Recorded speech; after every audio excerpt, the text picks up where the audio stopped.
लगाया है हरियाणा विधानसभा चुनावों को लेकर ये वोट चोरी का आरोप लगाया है। इन आरोपों में कितनी सच्चाई है, इस पर बात करने के लिए हमारे साथ हरियाणा कैबिनेट मंत्री अरविंद शर्मा जी हैं। सर, इससे पहले भी राहुल गांधी महाराष्ट्र को लेकर भी वोट चोरी का आरोप लगा चुके हैं और अन्य चुनावों में लगा। इस बार हरियाणा विधानसभा चुनावों को लेकर कहा है कि बैलेट पेपर तक कांग्रेस जीत रही थी और जब ईवीएम की काउंटिंग शुरू हुई पीछे हो गई। 25 लाख वोट चोरी की बात उन्होंने कही है। देखिए,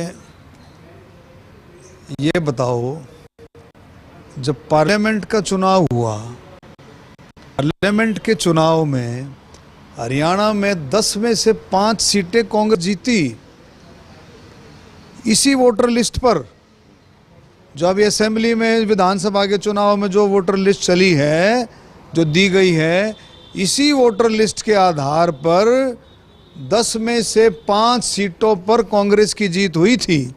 तब क्या था? तब बताइए ना क्या था? पूछो राहुल गांधी से कि तब क्या था, पूछो भूपेंद्र हुड्डा से तब क्या था।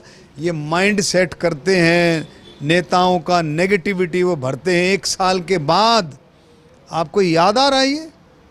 अरे 40-45 दिन का टाइम होता है आपके पास इलेक्शन के बाद। अगर आपको कोई ऑब्जेक्शन नज़र आता है, कोई आपको वोटर लिस्ट में गड़बड़ नज़र आती थी, तो फौरन आपको कोर्ट में जाने का रास्ता था आपका। कितने नेता आपके कोर्ट में गए जो चुनाव आ रहे हैं? ये सिर्फ जो है नैरेटिव सेट करते हैं, लोगों को गुमराह करने की, अपने अंदर झांकते नहीं है कि कितनी ज़बरदस्त कांग्रेस के अंदर पार्टीबाजी है।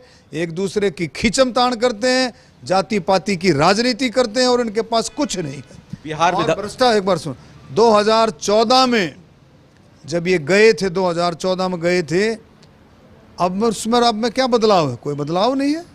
आप देखें तो बिल्कुल ये झूठे आरोप प्रत्यारोप लगाते हैं अपनी गलतियों को छिपाने के लिए।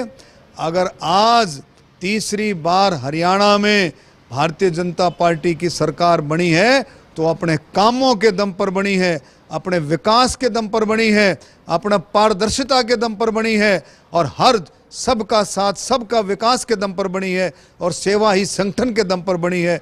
मोदी जी के नेतृत्व में जितना विकास हरियाणा में पूरे देश में हुआ है उसके दम पर बनी है, विकास के दम पर बनी है। बहुत बहुत शुक्रिया। तो हरियाणा कैबिनेट मंत्री अरविंद शर्मा, जिन्होंने कहना है कि राहुल गांधी जिस हरियाणा पर आरोप लगा रहे हैं उसी हरियाणा की जो सीटें हैं, यानी कि जो वोटर लिस्ट है, उसी के आधार पर लोकसभा में भी चुनाव हुए और उसमें भी कांग्रेस जीती। जब राहुल गांधी क्यों नहीं बोले। कैमरामैन प्रदर्शन के साथ दिल्ली से सूरज समाचार के लिए विनय सिंह।